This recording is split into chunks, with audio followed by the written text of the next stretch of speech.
आप सभी प्रोडक्ट सौगात में शारीन प्रतिपत्ति फार्म मेंबर्स हैं ठाकुर जी के स्पार्बल सौव्यान सभी लोग अब इम्पुएं और स्वामी ना बिहारी जी मंदिर में बिहारी जी की सेवा में आप निरंतर बरतते हैं और बिहारी जी की साधना करने वाले भक्तों को बिहारी जी को अलग नहीं मानना चाहिए। इस रूप में हमें बिहारी जी का दर्शन करना चाहिए। क्यों दासान दासो कवितास में होया भगवान की प्राप्ति तब होगी जब आचार्य चरणों की प्राप्ति हो। भगवान ने सृष्टि की और भगवान ने सब कुछ रचा और जो रचने के बाद जो करने के बाद जो बच गया जो शेष रह गया वही स्टेट ना तो वही शेषाचार्य श्री लक्ष्मण जी हुए श्री बलताव जी ना शेष मीन्स आचार्य तब न सो भगवान पर पहुँचने के लिए आचार्य चाहिए और इन आचार्यों के द्वारा ही भगवत प्राप्ति संभव है। बिहारी जी के सेवा में आप रत रहते हैं। पूज्य ये वही परिवार है जहाँ स्वामी श्री हरिदास जी महाराज जी के श्री प्रेम के कारण बिहारी जी प्रकट हुए और प्रकट होकर उन्होंने अपनी दिव्य लीलाएं पहले बिहारी जी जीवन में थे, फिर बिहारी जी अब यहाँ परंतु वही परिवार उनके भ्राता के परिवार के पुत्र वंश के वही वंशावली है जिस वंश में बिहारी प्रकट हुए। तो देखिए आज भी वो वंश हम सबके सामने दर्शनीय है जिस वंश में बिहारी जी प्रकट हुए। तो हमें इनके रूप में ही श्री हरिदास जी का दर्शन कर लेना चाहिए और श्री बिहारी जी का दर्शन हमारे लिए तो यही हरिदास जी और यही बिहारी, क्योंकि इस कलिकाल में आज भी वो परंपरा है। आप सबको तो पता होगा, स्वामी जी ने बताया होगा, बिहारी जी की जो रसोई है वही रसोई उसी समय की वही उसमें अपनी प्रज्वलित है, वही प्रसादी तैयार होती है, वही बिहारी जी को भी होती है और वही हम सबको ऐसे महापुरुषों के द्वारा मिलती, हम सबको भी वो प्रसादी प्राप्त करने का अवसर मिलता। तो आप सब बहुत भाग्यशाली हैं कि ऐसे महापुरुषों से जुड़े हैं। संत का काम ये गुरु चरणों का काम क्या होता है। जब मेघनाथ को लक्ष्मण जी को शक्ति मारी, मेघनाथ ने शक्ति मारी, लक्ष्मण जी गिरे हुए, तो लक्ष्मण जी को उठाने का बहुत प्रयास किया था मेघनाथ ने, तो उठा कर नीचे लंका में रावण के सामने रखो, ये देखो मैंने लक्ष्मण को मार दिया। बहुत कोशिश किया पर लक्ष्मण जी उठे नहीं, क्योंकि शीशा बताया मेघनाथ से ना अपन वाले उठे नहीं, पर हनुमान जी ने उठाया क्रोध दे, पर हनुमान जी ने ये जात लिखी राम जी की गोद में श्री लक्ष्मण जी को डाल। इस अर्थ क्या हुआ, हनुमान जी है संत और संत का कहानी क्या है कि भक्त को उठाए और ले जाकर प्रभु की गोद में डाले। तो यही काफी कर रहे हैं कि आप लोग कोई कहीं से आया कोई कहीं से आया, सब को इकट्ठा किया और ले जाके बिहारी जी के चरणों में डाल दिया, प्रभु अब आप जानो आपका काम करने। तो यही आचार्य चरण है कि आप सबको देश के अनेक राज्यों से अनेक शहरों से बुला के क्या वाह सबको बुला कर और ले जाकर के बिहारी जी के चरणों में डाल दे। अब आपकी की जिम्मेदारी फिर बिहारी जी तेरी चौखट में आना मेरा काम है, मेरी बिगड़ी बनाना तेरा काम, उनकी चौखट तक पहुंचना और सबका काम है। और आगे की कार्यवाही आगे का कार्यक्रम बिहारी जी स्वयं संभालते। बिहारी जी प्रत्यक्ष रूप में खड़े, ये दास इस बात का गवाह है। मैं स्वयं जब पहली बार 2006 में पढ़ने के लिए वृंदावन आया, तो जिस आश्रम में मैं पढ़ने के लिए आया वहाँ पर मुझे रहने की जगह नहीं दी गई, क्योंकि आश्रम में बच्चे पूरे हो गए थे। अब हम शायद लेट हो गए थे, हमको मैनेजर साहब ने कह दिया क्या जाओ हम अब आपको यहाँ नहीं रखती है। तो हमको लगा कि हमने मैनेजर साहब से कहा कि प्रभु जहाँ ये सब लोग चप्पल जूते उतारते हो वहीं रख देना, हम वहीं रह के पढ़ लेंगे। उन्होंने कहा नहीं है वो जगह पूरी हो गई आश्रम में रहने की, अब आप यहाँ नहीं रह सकती, जाओ। तो हम और हमारे पिताजी आए थे 2006 की बात। तो हमें लगा कि जब चल ही रहे हैं तो चलते चलते बिहारी जी का अंतिम दर्शन करने भैया दास बिहारी जी के पास गया और मैंने बिहारी जी से बस इतना ही कहा था 2006 में कि ये बिहारी जी इतना बड़ा वृंदावन है आपका, जहाँ लोग जूती चप्पल उतारते होंगे हम वहाँ रह रहेंगे, पर हमें अपने से दूर रखिए। हे प्रभु, हमें अपने से दूर ना कीजिए, हमें पढ़ने की जगह दीजिए, अपने चरणों में रहने की जगह दीजिए। तब कहा था। और बिहारी जी के दर्शन करके जब लौटे तो आश्चर्य देखिए, चमत्कार देखिए। जिस मैनेजर ने कहा था कि आप जाओ अब जगह नहीं है, उसी ने जाते हुए हमें रोक दिया। अच्छा आप आओ अब रहो। फिर प्रत्यक्ष कृपा कर वो दास ने जिस दिन वृंदावन आया उसी दिन यह अनुभव। तो ये बिहारी जी की परम कृपा है, जो सच्चे मन से पुकारता रहे बिहारी जी प्रत्यक्ष रूप से सुनाएगा। और देर नहीं कर, अगवार देर नहीं कर पान ये इस बात का गवाह है। वो तब से लेके आज तक देखिए, पढ़ने के बाद कार्य करने के लिए हम बाहर दे कर बिहारी जी ने पुनः अपने चरणों में बुला दिया। और ऐसे महापुरुषों की चरदोनी बनती रहती है। ऐसे महापुरुषों का आशीर्वाद वृंदावन में वही आ सकता है, जब रह सकता है जिस पर बिहारी जी की कृपा तो हो, पर बिहारी जी से ज़्यादा कृपा बिहारी जी के ऐसे भक्तों की कृपा होनी चाहिए। तो जब तक ऐसे भक्तों की कृपा नहीं होगी तो बिहारी जी की आपके संत रहते हैं, ये बिहारी जी को भोजन कराते हैं, ये बिहारी जी को जलपान कराते हैं, ये बिहारी जी को वस्त्र पहनाते हैं, इनके हाथ भगवान के चरणों में बार बार जाते हैं। यदि इनके हाथ हमारे मस्तक पर आ जाए तो सोचिए क्या नहीं मिल जाएगा। तो ये नहीं है, इतने की दुकान में आप चले जाइए तो आप हाथ खरीदिए पर खुशबू फ्री में मिल जाएगी, है ना। हमें इतना खरीदने की जरूरत नहीं है, खुशबू फ्री में मिल जाती है।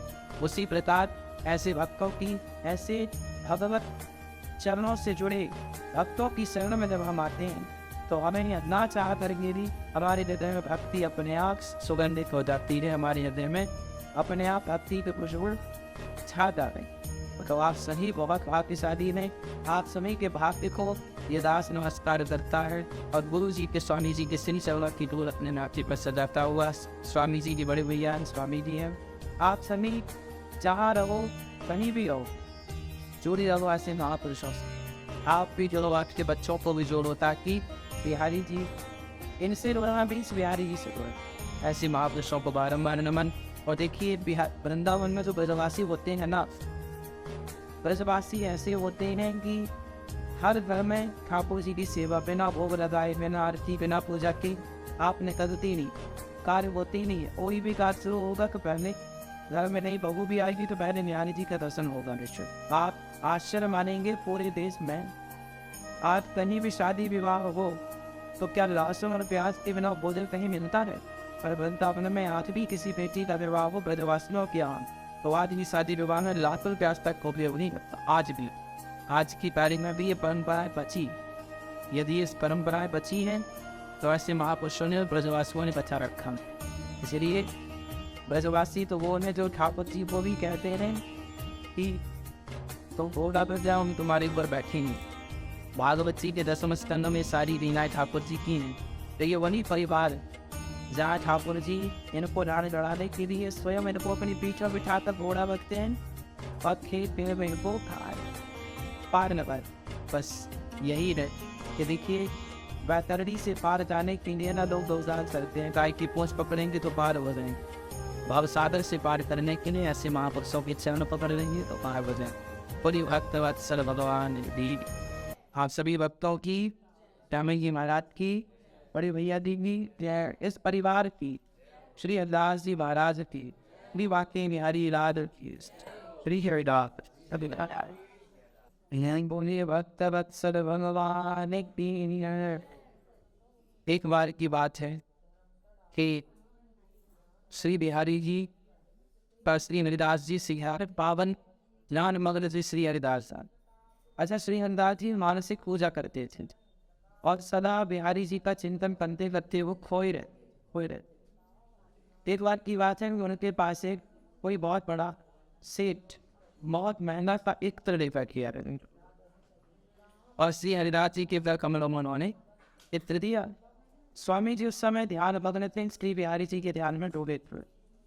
उसी समय क्या हुआ कि स्वामी श्री हरिदास जी ने उसका ढक्कन खोला और सारा इत्र वहीं गिरा दिया। तो सेठ जी ने कहा कैसे बाबा है, इनकी बताओ कीमत से क्या पता। अरे बड़ा महंगा इत्र, उन्होंने यूँ ही गिरा दिया, न लड़ाया न कुछ भी नहीं की। जब स्वामी जी की समाधि खुली किनारे से बाहर आए श्री हरिदास जी। तो सेठ जी ने कहा, गुरुजी हमने आपको इतना अच्छा नहीं निकला, इतना महंगा दिया। श्री हरिदास जी समझ गए कि इसको दिखाना पड़ेगा। स्वामी जी बोले, चलो तुमको तुम्हारा इत्र दिखाते हैं। जब श्री हरिदास जी उनको बिहारी जी के पास लेकर आए, तो वही इत्र की खुशबू बिहारी जी में आ रही थी। उन्होंने कहा कि प्रभु ये तो वही इत्र है, पर आपने तो वहां गिरा था। श्री हरिदास जी ने कहा, जब आपने हमें इत्र दिया उस समय हमारी भावना से हम ठाकुर जी की लीला में डूबे थे, और श्री राधा रानी पिचकारी, श्याम सुंदर ने पिचकारी भरी और राधा रानी के ऊपर डाली। अब राधा रानी के पास कुछ नहीं था, ना तो गुलाल था, ना रंग था, तो उनके पास सिर्फ पानी था।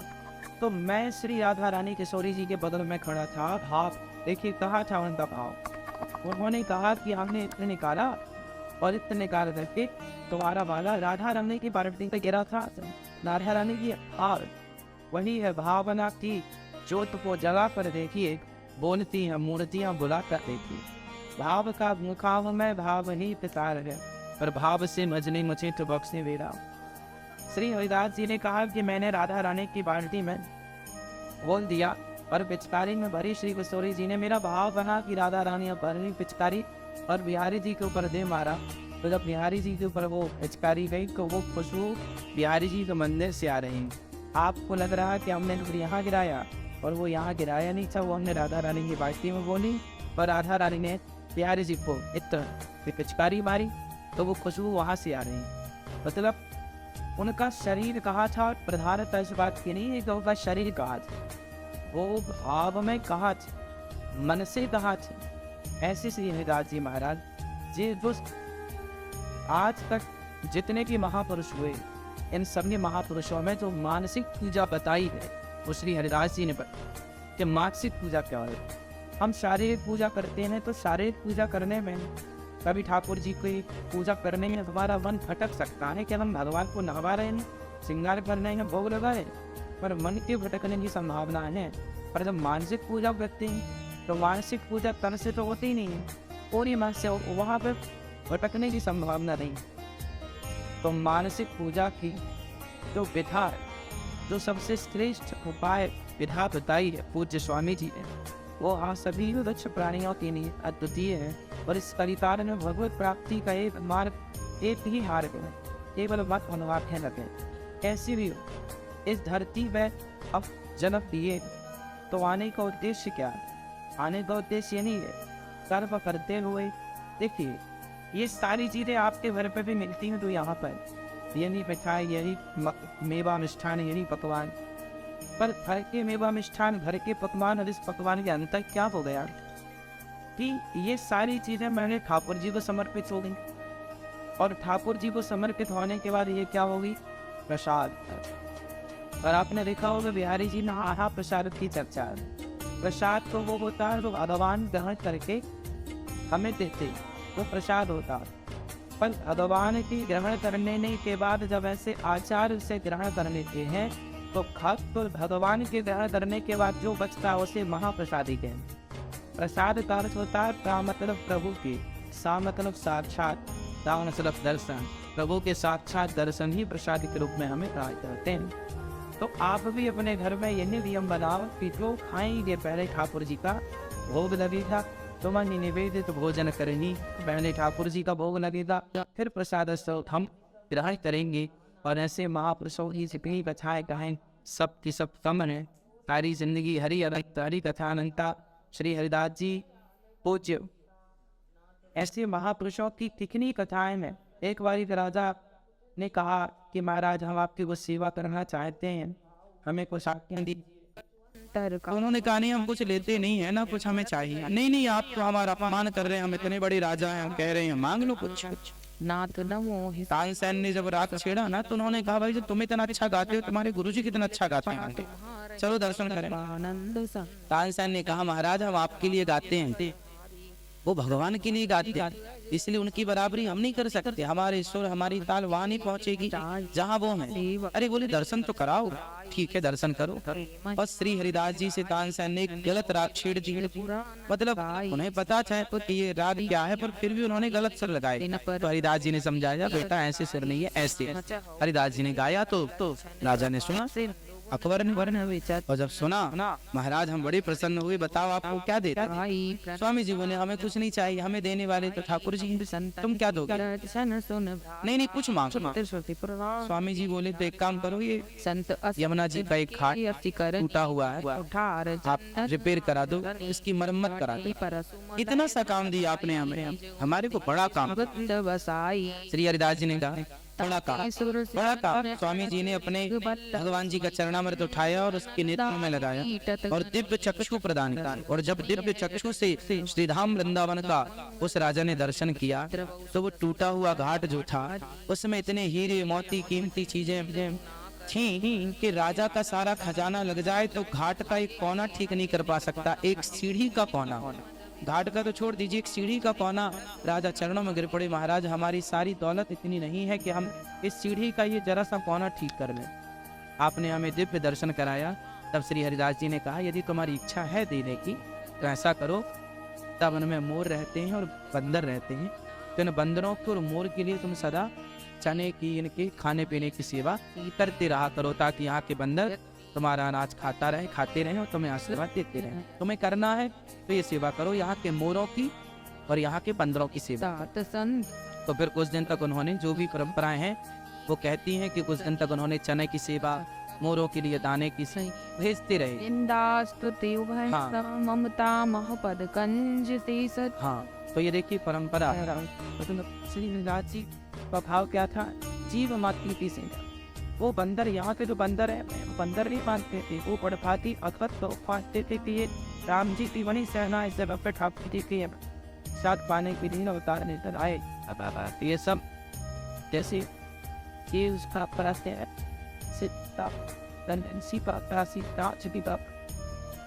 वैसे बंदरवाद ने उठा के पत्थर रखे, राम जी की सेवा की, तो भाई उनके भी तो बच्चे होते चले गए।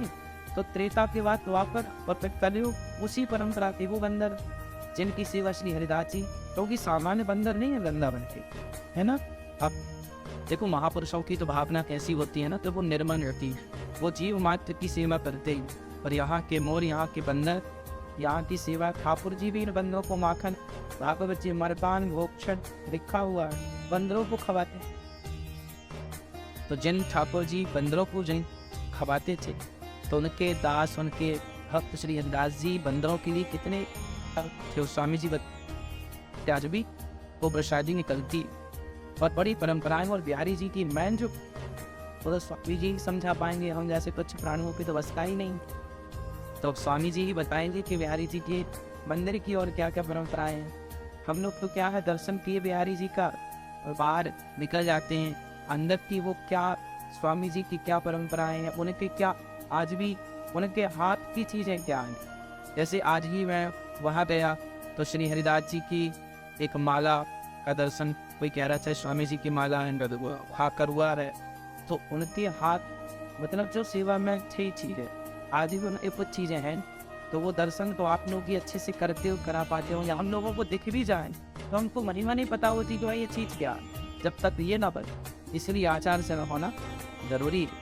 तो स्वामी जी ने बताएंगे थे और क्या महिमा है। ये दास तो जीवन भर ठहरे तो भी महिमाएं खत्म नहीं हो, अनंत है। बड़ी श्री बाकी बिहारी